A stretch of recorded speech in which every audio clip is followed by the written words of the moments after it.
Olá pessoal, bom dia. Só aguardar uns minutinhos aí, pessoal, a gente inicia. Bom,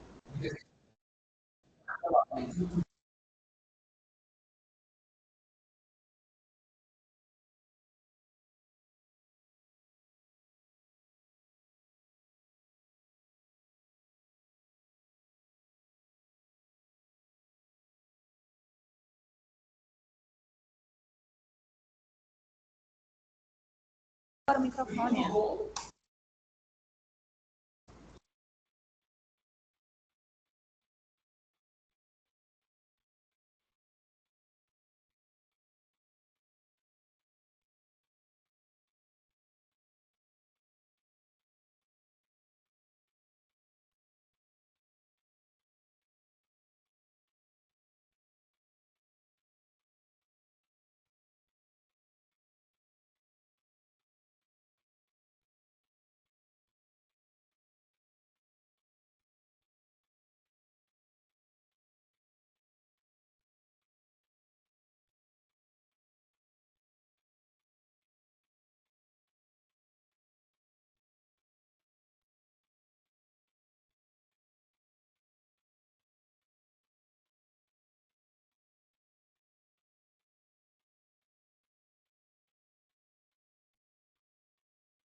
Bom, pessoal, então bom dia aí a todos. Vamos aí, vamos iniciar aí mais uma aula. Hoje, então, pessoal, eu quero continuar a falar da parte da manutenção, né, no ponto de vista macro, né? Então, não apenas aquela atividade em específico, mas como se fosse um conjunto de atividades, mais uma área de gestão mesmo. Dando uma visão mesmo, pessoal, de gestão mesmo de manutenção, né? Então, a manutenção, né, hoje, ela é uma área fundamental, né? Ela é essencial em qualquer indústria. Então, ela deixou de ser apenas aquele pessoal que socorre e apaga incêndio. Não, hoje eles têm que agir de forma proativa, além de preventiva, proativa, né? Ou seja, tentar prever o máximo possível ali uma falha, uma possível falha, e agir de forma, então, que essa falha não venha a acontecer. Ou, se for inevitável, mitigar ela ao máximo, deixar para fazer o quê? Sempre estar melhorando, principalmente a disponibilidade e a confiabilidade da máquina. E hoje, pessoal, vamos falar de ferramentas, principalmente na gestão de tempo, né? Principalmente nas atividades da manutenção. Essas ferramentas, pessoal, vou mostrar para vocês que ela pode ser aplicada em qualquer área também. Então, até na área pessoal, nas diferentes áreas da indústria, qualquer área mesmo, qualquer setor utiliza-se dessa ferramenta. Vamos falar então do diagrama de Gantt, né? E do PERT CPM, né?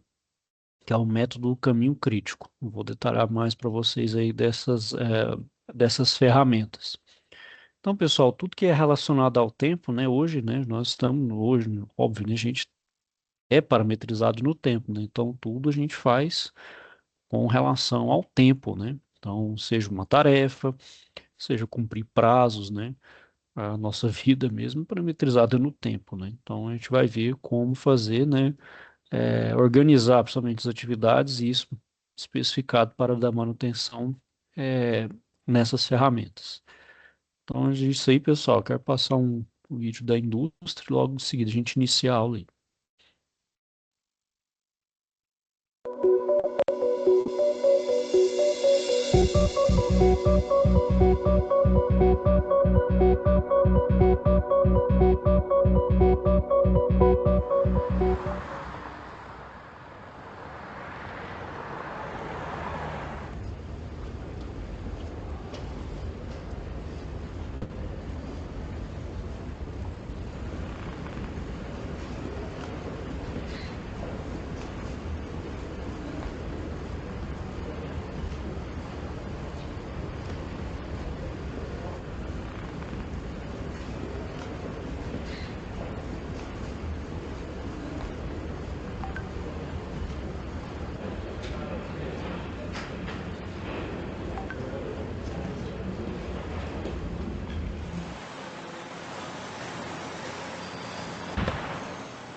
That's the end of this feature on the frame. I hope you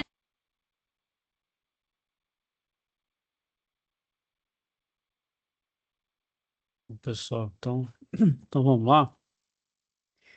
Eu vou falar então dessas ferramentas, né, que é o gráfico de Gantt e o método caminho crítico, que é o PERT-CPM, né?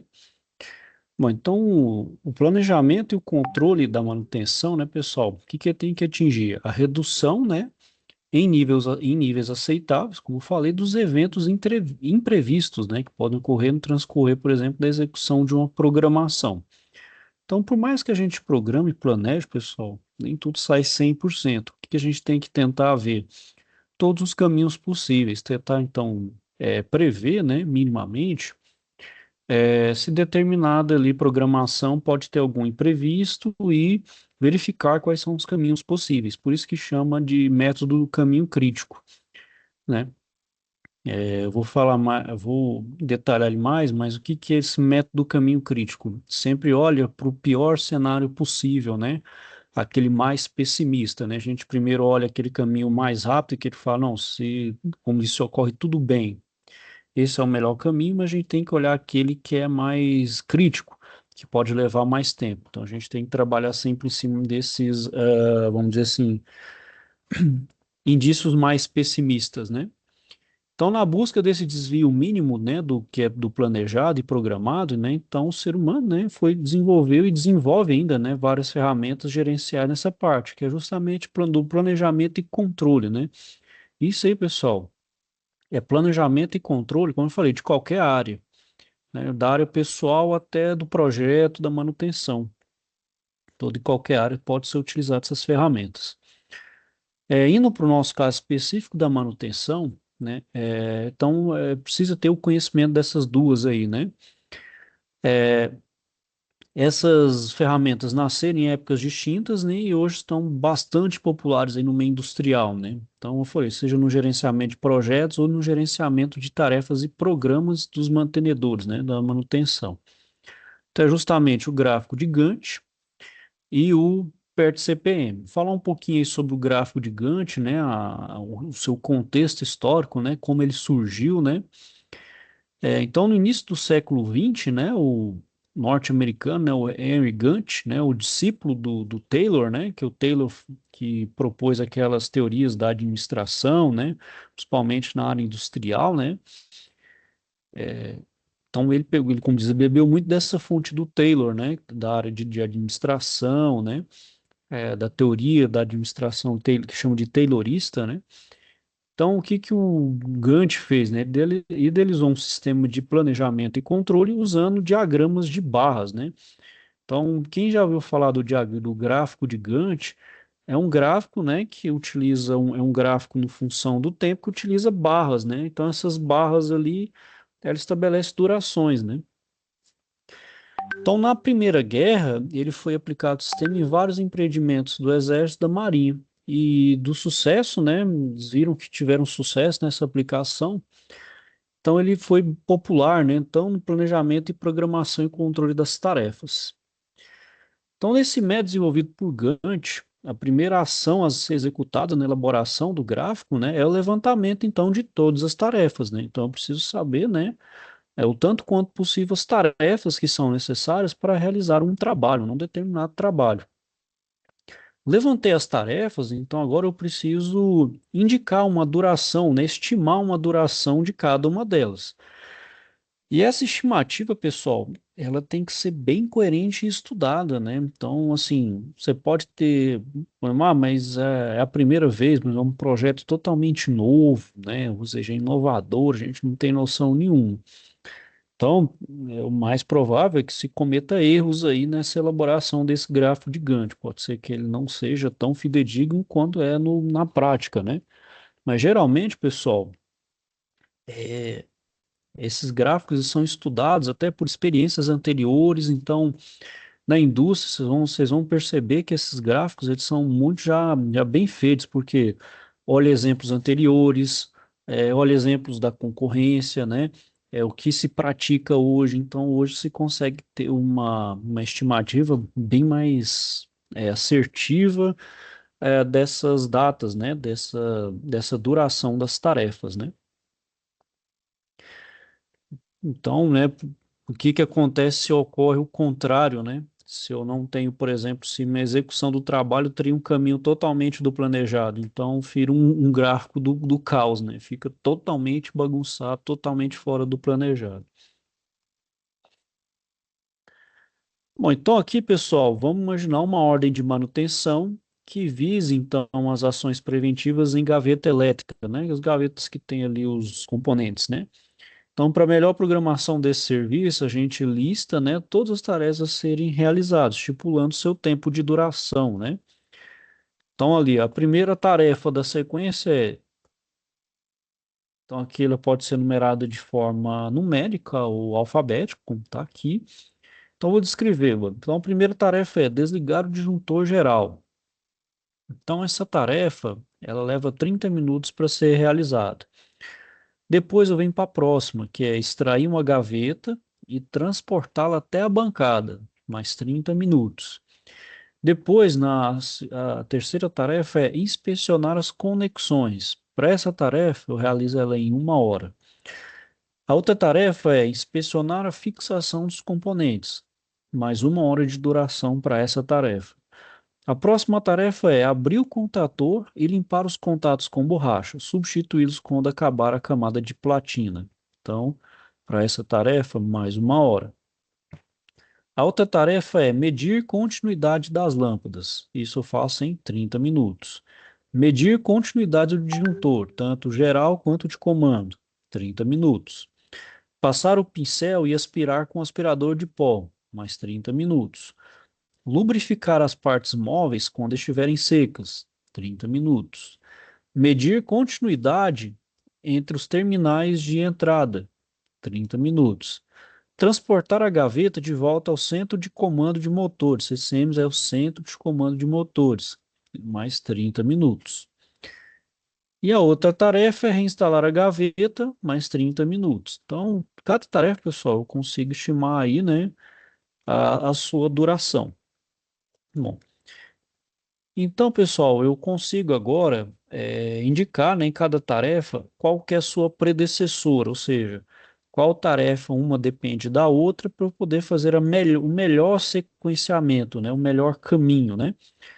Então, por exemplo, essa tarefa aqui é a primeira, então não tem nada que essa é a principal, vamos dizer assim, então é desligar o disjuntor geral. A segunda aqui é extrair a gaveta e transportá-la até a bancada. Bom, o que precede essa tarefa aqui da B é justamente a A, né? Não tem como eu extrair a gaveta sem desligar o disjuntor, né? Então, por isso, o A é sua predecessora.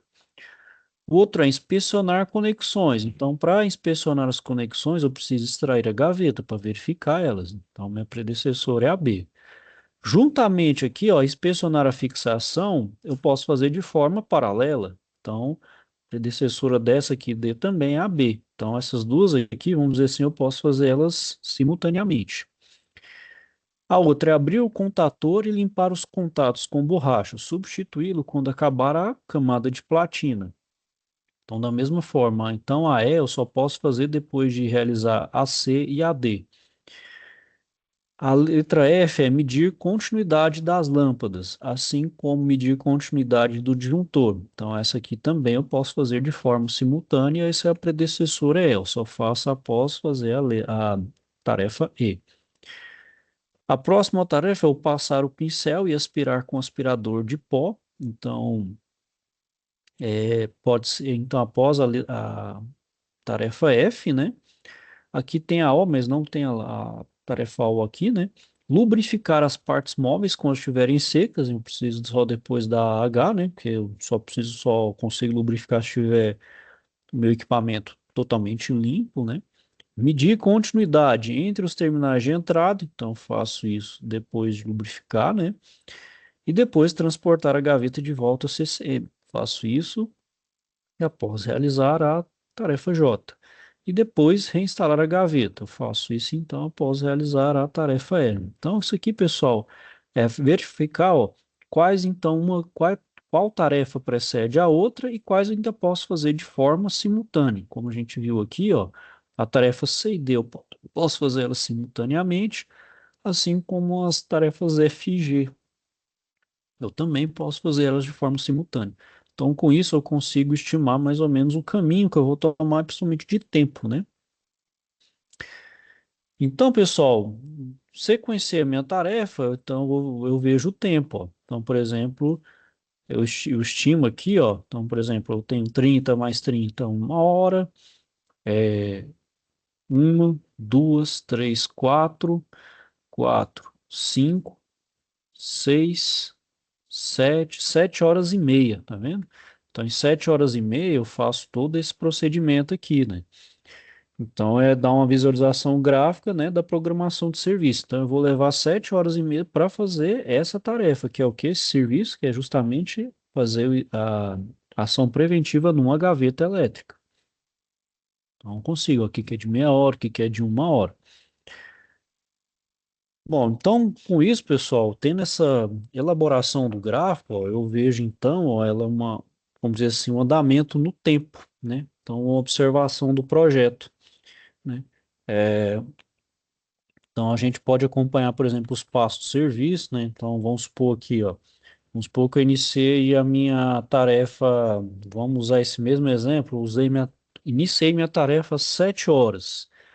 Nesse exato momento, pessoal, a gente tem o quê? Ó? São 10 horas e 43 minutos. Bom, 10 horas e 43 minutos, então tem decorridos aí 3 horas e 43, né? Então, depois de 3 horas, qual tarefa que tem que ser aqui, ó? Vamos lá, ó. Então, uma, duas, três, quatro. Então, tem que estar mais ou menos aqui, ó, entre a tarefa D e a tarefa E, ó. Né? Então, por exemplo, se tiver ainda na primeira tarefa, opa, alguma coisa está errada, mas se nada ocorrer, se nada, nenhum imprevisto ocorre, tem que estar mais ou menos, ou se for bem objetivo, já está na tarefa E, ou, né, no pior das hipóteses ali, na D, né, executando a tarefa D, vamos supor ali com o mínimo de atraso, né? Então, isso a gente tem uma noção, né, de qual tarefa teria que estar sendo executada naquele momento. E a gente tem um melhor controle, né? Então, beleza, está na tarefa D. Então, o pessoal está inspecionando a fixação dos componentes. Não, mas conforme está ali, o pessoal ainda está na parte de extrair a gaveta. Opa, o que que aconteceu? Aí você consegue ter um maior controle do que está acontecendo, somente se tiver muito, muito atraso, né? Óbvio, se tiver adiantado, né, pessoal, melhor, né? Então, a gente consegue até depois otimizar, né? Então, beleza, uma determinada tarefa aqui ou levou menos tempo, ou não houve necessidade de fazer, né? Porque não tem um porquê, então a gente consegue controlar. Então, visualmente, é melhor da gente controlar o que está acontecendo, né? Vamos dizer assim, em tempo real, né?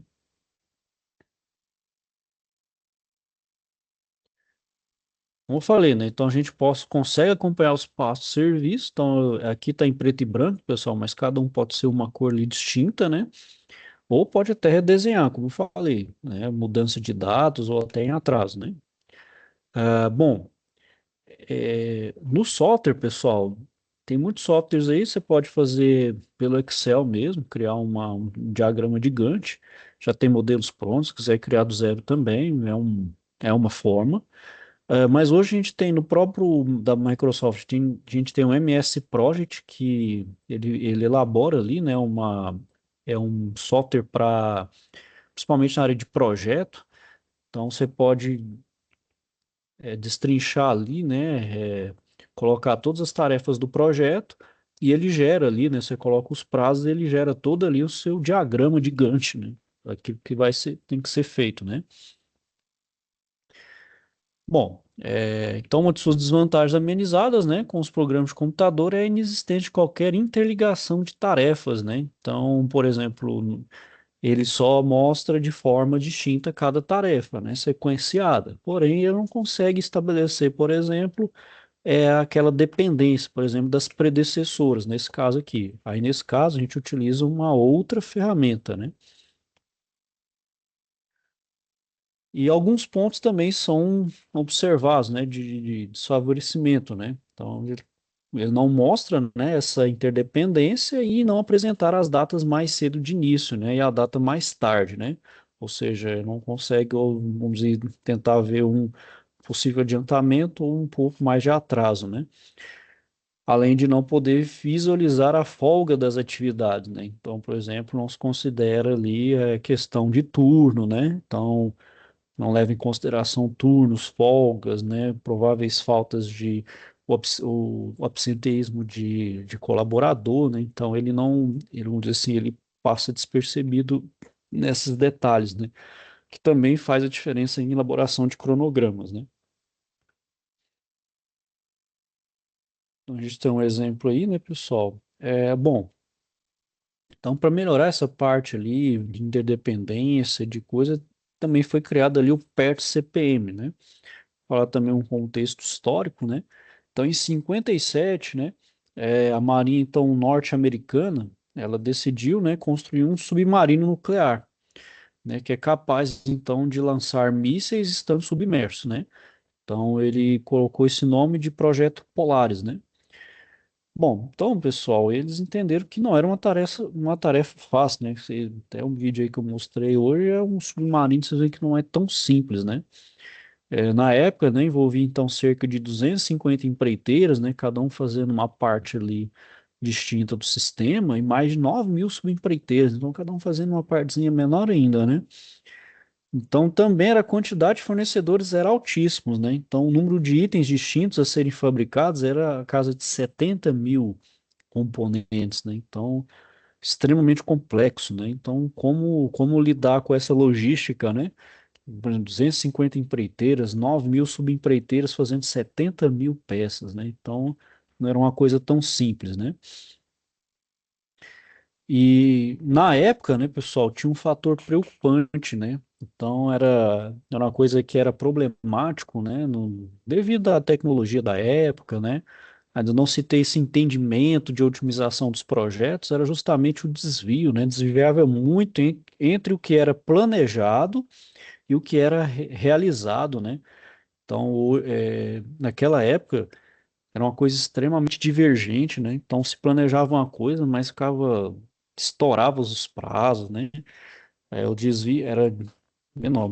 Mulder e Phillips, né, eles fizeram isso tudo, ó, tinha desvio de 50% no prazo e de 100 a 200% no custo, né? Então, é uma coisa que a gente não pode dissociar, que é o tempo, justamente o custo. A gente sabe que quanto mais tempo um projeto passa ali, ele está demandando muito tempo, o custo também aumenta, né? Principalmente o custo de mão de obra, né? A mão de obra, principalmente dependendo do país que é mais tem estabilidade financeira como o nosso, tem fator de inflação, né? Essas coisas, câmbio. Então, por exemplo, se demorar muito em um projeto, pode implicar em essas condições desfavoráveis, principalmente de nem tanto do tempo, sim, mas muito mais o econômico, né? Tá vendo? Que é 50, um desvio mínimo de 50%, ó. Se já extrapolar 50% do prazo, olha o tanto que impacta isso no custo, né? E um negócio conduzido pelo governo, né? Então isso dá um impacto muito grande, né? E além disso, impactava 40% no prazo de entrega e 70% nos custos da iniciativa privada. Então, é uma coisa que é um efeito cascata, né? Ainda mais se for feito pelo governo, impacta toda a cadeia produtiva, né? Porque o governo não produz ali, né, pessoal? Ele vai com parcerias, né? Ele entra ali com alguma parte de mão de obra, mas também com as parcerias, né? Que é a chamada público-privado, né? Então, em 58, pessoal, para tentar, né, minimizar aí ou diminuir muito esse impacto, né, do que era planejado e realizado, desenvolveram então um conjunto de projetos espaciais da Marinha dos Estados Unidos, a consultoria Bose, Allen Hamilton e principal empreiteira da Polaris, né, que é o Lockheed, sistema de nome PERT, né, que é o Program Evaluation and Review Technique, né. Então, esse sistema, ele foi um sucesso. Então, ele aplicou, né, isso aí no projeto Polaris. E o sucesso foi assim, esse projeto foi concluído em 3 anos, né, ou seja, otimizar em dois, que esse projeto inicialmente era para ser feito em 5, e não houve discrepância, então, entre o orçamento previsto e o realizado. Se houve uma coisa muito pequena. Então, na mesma década, em 57, né, a empresa americana aí do Pond Nermouros criou, então, em parceria com a Hamilton Hand Division do grupo Sparrow Range Corporation, um método conhecido como CPM, que é o Critical Path Method, né, que é o caminho do método crítico. Então, o objetivo dele era realizar as paradas de manutenção no menor prazo. Então, esse aqui foi, vamos dizer assim, o primeiro que colocou uma ferramenta própria para a manutenção, né? E com uma utilização de recursos, seja homem-hora, ferramental e materiais, em um patamar constante, né? Então, isso também deu uma bela revolucionada na área da manutenção, né? Ficou muito melhor, dá para se ter um melhor planejamento e controle. Claro, pessoal, não tem receita mágica, não tem como, por mais que você seja extremamente experiente, mas os imprevistos é quase que impossível da gente prever. Mas então a gente tem que ter a melhor previsibilidade possível, né? Como diz, é a melhor, chega a ser um pouco paradoxo, né? Então tem que ser tem que ser a melhor previsão da imprevisão, né? Acaba que é meio paradoxo, né? Você tem que tentar prever os maiores imprevistos possíveis. Óbvio, a gente nunca consegue zerar eles, sempre vai ter algum problema. Isso é inevitável. Bom, então o CPM, pessoal, ele é bastante parecido com o PERT, por isso que eu meio que uniu essas duas ferramentas, né? Então, as poucas diferenças estruturais existem no fato, então, que este incorpora, né, o CPM, ele incorpora incerteza na análise do projeto, né? Então, ele consegue detectar melhor, né? Consegue analisar melhor essa parte, né, principalmente em tarefas que nunca foram realizadas antes, né? Principalmente, como eu falei, em projetos novos, né? A gente consegue, então, mesmo um projeto totalmente novo, a gente não fica ainda totalmente às cegas, né? A gente consegue ali ter uma melhor previsibilidade, né? Principalmente em compromisso, né? De cronograma e de orçamento.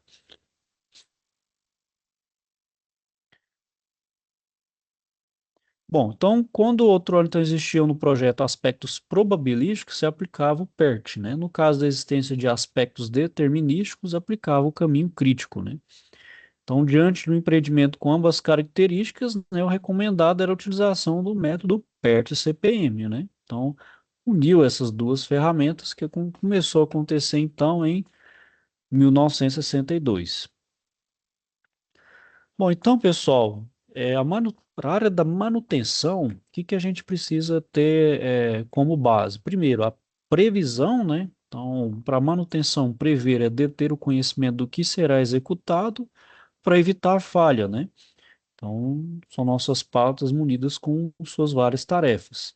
Então, a base da previsão, né, é aquele conteúdo dos planos de manutenção. Então, eu preciso do planejamento da manutenção que supõe revisado na fase da aplicação da manutenção centrada na confiabilidade, né? A outra premissa, né, a base é a organização, né? Então consiste na forma do plano, ou seja, seu programa, né, o programa da manutenção, onde vão agora conter os passos de execução da pauta, né?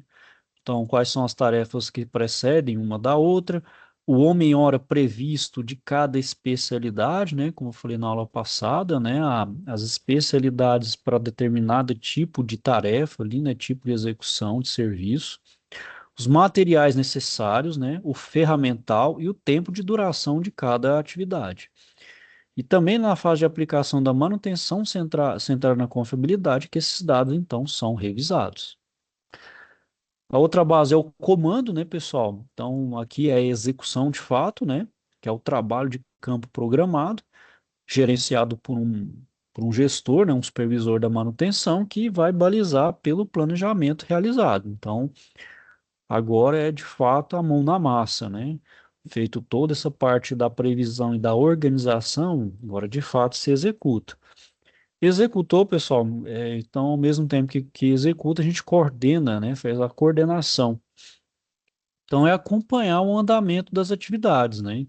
para justamente tomar as ações que garantam entrega no prazo e também os custos previstos, né? Então, se determinada tarefa tem que ser feita em determinado tempo, pessoal, então é porque de fato, né, tem que ser feito ali e não se pode desviar, né? Se desviar o mínimo possível, pessoal, porque isso tudo reflete custos, né? A gente sabe que o desvio mínimo no prazo, ela tem um impacto muito grande no custo, né? Então, por isso que fala que o tempo é dinheiro, de fato, né? Qualquer erro no prazo ali é fatal para um custo. E para manutenção, pessoal, o princípio é o mesmo. Então, a gente ressalta que a velocidade para correção de desvios tem que ser bem maior, né? Visto que o tempo de uma atividade mantenedora normalmente é menor em relação, por exemplo, à atividade de projeto. A gente sabe que projeto ali, o tempo é muito maior, né? Já na manutenção, são muitas tarefas, mas são tarefas menores, que é feito então em um tempo hábil, né? Um menor tempo hábil aí.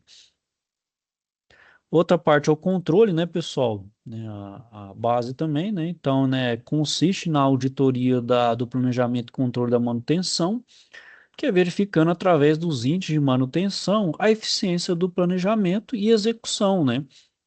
Então, verificar se aquela parte da organização e da previsão está correta ali, está dentro, né, do que foi feito, né, se foi previsto mais ou menos dentro se a previsão realmente foi dentro do planejado ali, se ocorreu os desvios, né, se os desvios foram dentro do esperado, ou se não houve desvio, né, vamos dizer assim, que foi aquela execução quase perfeita, né, por assim dizer, né. Então, com isso, a gente fecha o ciclo com a realimentação do processo, né. Então, aqui a gente vê quais foram as lições aprendidas, né? Quais foram os erros, o que aprender com esses erros, como otimizar, então, por exemplo, na próxima, uma tarefa igual ou semelhante. O que fazer, então, para melhorar, para otimizar um tempo. Então, uma tarefa ali, ela vai demandar mais tempo, aquela outra pode diminuir ela. A tarefa como um todo, toda ela pode ser feita no menor tempo possível. Quais as formas para a gente poder melhorar isso? Então, ali, né, pessoal, são aquelas reuniões ali, né, em que todos os envolvidos nessa execução fazem parte ali para realmente deliberar mesmo, debater as melhores formas ali, né, as melhores práticas para poder estar sempre dando essa melhoria contínua, né? Bom, então, pessoal, a primeira ação do planejador, né, como eu falei aí, né, da mesma forma lá do Gantt, agora da ferramenta PERT CPM, listar a relação de tarefas, né? Da mesma forma, tem que listar todas as tarefas, né? Então, tem como fonte o plano de manutenção. Então, automaticamente, contido no plano, a gente tem as informações sobre os recursos previstos, as durações das atividades e sua disposição. Ou seja, quem precede quem, né? Então, estabelecer aquela relação de predecessão, né? Então, a partir desse ponto, né, o planejamento e controle da manutenção, ele planeja o serviço de manutenção, com base nas informações do seu poder e utilizando o método PERT-CPM. Tem duas formas, pessoal, de representar, né, uma rede PERT-CPM. Uma pelo método americano, que é chamado de diagrama de flechas, e outra pelo método francês, que é conhecido por diagrama de blocos, né? Então aí, pessoal, tem a parte, né, como eu falei aí da base, né, da planejamento e controle da manutenção. Então, primeiro a parte de previsão e organização. Organizei, eu vou executar. A coordenação pela supervisão e PCM e o controle pelo próprio pessoal do PCM, né? Bom, vamos iniciar pelo método americano, né? Então, a rede, ela é composta por flechas, que são essas setas aqui, que representam as tarefas. Então, a tarefa, ela está nas flechas, né? E a cauda da mesma indica o início da atividade e aponta o final. Então, a minha flecha aqui é onde é a minha atividade, né? Os nós, né, ou círculos, né, os nós aqui, que são esses círculozinhos aqui, eles são os eventos e são normalmente colocados no início e final das setas. Então, por último, temos as chamadas atividades fantasmas, que é essa daqui, ó, que é uma flecha tracejada. e tem como objetivo indicar a interdependência entre tarefas, de forma a não sobrecarregar a rede. E essa tarefa aqui, ela não possui um valor de tempo, é só para indicar uma relação de interdependência, ou seja, está vendo que quando está aqui, ó, são tarefas que podem ser feitas de forma simultânea. E uma tarefa aqui, essa 243, pode ter uma interdependência com ela, ou não. Vai depender da tarefa. No método francês, a rede é composta por setas que indicam a dependência entre as tarefas e bloco que representa as atividades. Então, agora, a tarefa ela vai estar dentro do bloco e a seta que vai indicar a dependência. Então, o tempo de duração pode ser colocado sob a seta ou dentro do bloco. Então, por exemplo, eu tenho o início aqui, ó. O início, então, né, vai ter lá sexta, durou 0 dias. Depois a atividade A e a atividade C, ó. Então, elas podem iniciar de forma simultânea. Tem uma previsão de 5 dias, foi executado em dois. Esse aqui de 5 foi em 3. Esse aqui de 4 foi em 2 dias. Essa atividade tem 7 dias, foi feita em um. Né? A atividade B tem 3 dias de previsão, foi feita em dois. Então, esse aqui, pessoal, é o método francês. O mais utilizado, pessoal, é o método americano. Pelo menos aqui no Brasil se utiliza muito esse método americano, que ele é mais simplificado. Então, aqui a gente tem um exemplo, ó. Então, a primeira tarefa é isolamento da área, um dia para ser feito. A tarefa B, fazer o posicionamento do casco na área. Então, ela é feita em 2 dias e ela depende da tarefa A. A tarefa C é o posicionamento das pistas de rolamento, né? Então, eu tenho 2 dias para fazer essa tarefa e ela depende da A. Então, essa aqui eu posso fazer então de forma simultânea. A tarefa D é desmontar aranhas de travamento. Ela é um dia para se fazer essa tarefa e depende da tarefa B. A tarefa E, eu faço os ajustes das aletas parafusadas para solda. Eu faço ela em 2 dias e para fazer essa tarefa eu dependo da tarefa D. A tarefa F, eu faço a montagem das aletas. A montagem das aletas eu demoro 3 dias e ela depende da tarefa E. Tarefa G é a montagem da pista de rolamento, né, de rodamento dianteira. Então, 2 dias. Eu dependo da tarefa C, né? Eu dependo da tarefa C e F, né? Então, para essa tarefa G, eu dependo da tarefa C e da tarefa F. A H eu de, é a montagem dos batentes da pista dianteira. Então, tenho 2 dias, depende da tarefa G. Aí, a montagem da pista de rodamento traseira. Então, são 2 dias, depende da tarefa C e F. Então, essa G e eu também posso fazer ela de forma simultânea, né?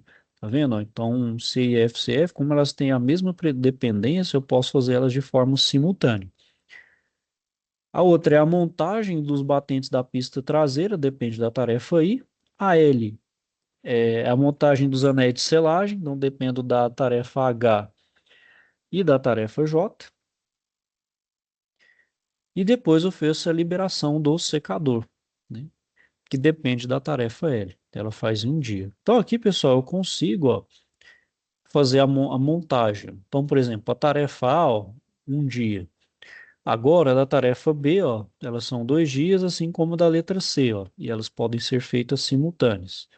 Aí agora, da B aqui, ó, a C. A tarefa C, ó, depende da A, agora a D. Ó. A D desmontar depende da B, então eu vou puxando aqui. A E depende da D, a E, a F depende de E, e a G, ó, depende de C e F. Então, aqui, ó, vai C e F. Então, elas vão convergir para cá, ó. Então, é a dependência da tarefa F e da C. Aí, aqui eu tenho, ó, posso fazer agora simultânea, né? Tanto a G quanto a I, ó, que elas têm a mesma dependência, que é de C e F, ó. Então, posso fazer abri-las de forma simultânea. Então, aqui eu tenho um caminho, ó. Então, para essa tarefa em específico, ó, ela vai ser executada em 16 dias. Então, aqui, ó, eu tenho o exemplo no método americano e outro no método francês, ó. Então tem a tarefa A2, B2, ó. Então B, D, E, F, tem a tarefa C. Aí aqui ela vem para convergir, depois elas vão de novo fazer elas vão estar em paralelo, depois vão convergir, depois para LM, do mesmo jeito que está aqui, ó. Então aqui eu posso determinar qual é o caminho mais crítico, ó. Então eu posso ter essa aqui, ó, A, B, D, E, F, I, J, L, M, ou posso ter A, B, D, E, F, G, H, L, M, ou A, C, ou A, C, I, ó.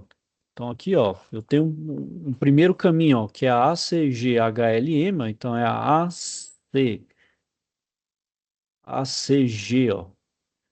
Então é a ACGLM, ó. Opa, ACGHLM, que é esse caminho aqui, não, ACGHLM. Então ela tem uma duração de 11 dias com folga total de 6, ó, justamente por causa daqui, ó, tá a folga de 6. O segundo caminho é ACIJLM, ó. Então é ACIJLM, e aqui então ela vai ter 11 dias também, né? Com folga de 6 dias. Eu tenho esse outro caminho aqui, ó, que é a ABDE, que é essa maior aqui, né? ABDEFGHLM, ó. Então essa aqui vai ser 17 dias com folga total zero, né? Então essa aqui porque essa aqui tem um gap maior, né, para fazer a execução, então ela vai ter uma folga maior. E a outra também, a ABDFIJLM. Então ela vai ter 17 dias com folga total a zero, ó. Então, qual que é o intuito, pessoal, de se fazer isso? A gente analisar justamente o caminho crítico. Então, a gente analisa sempre pelo pior cenário possível. Então, seria por um desses dois caminhos aqui, ó, que eu faria montaria, por exemplo, um cronograma, né? Montaria ali, ó. Então, o pior caminho seria por esse aqui, ó, que não tem folga e, e leva mais tempo. Então, isso aí que eu tenho que levar em consideração. Então, pessoal, qual que é o objetivo de fazer essa análise aí, né? Então, é identificar tarefas que eu não posso atrasar de forma alguma e também visualizar oportunidade de redução, né, do prazo final de entrega do trabalho. Então, é verificar ali, ó, o quanto eu posso reduzir, né? Então, os materiais necessários, demanda de especialidades e o ferramental poderão ser indicados na rede também. Então, a partir daquela rede, eu posso determinar esses elementos. Então, eu vou definir responsabilidades, uma melhor divisão, né, desses mesmos e também eu consigo visualizar ali, né, consigo visualizar melhor o cálculo de custos, né? Então, pessoal, para tanto a gente inclui então através de código, né, tanto nos blocos que é o método francês e nas setas, né, ao lado das barras, né, que é o gráfico de Gantt, os custos, né, de cada atividade. Então, além do tempo, a gente também faz um levantamento de custos, né?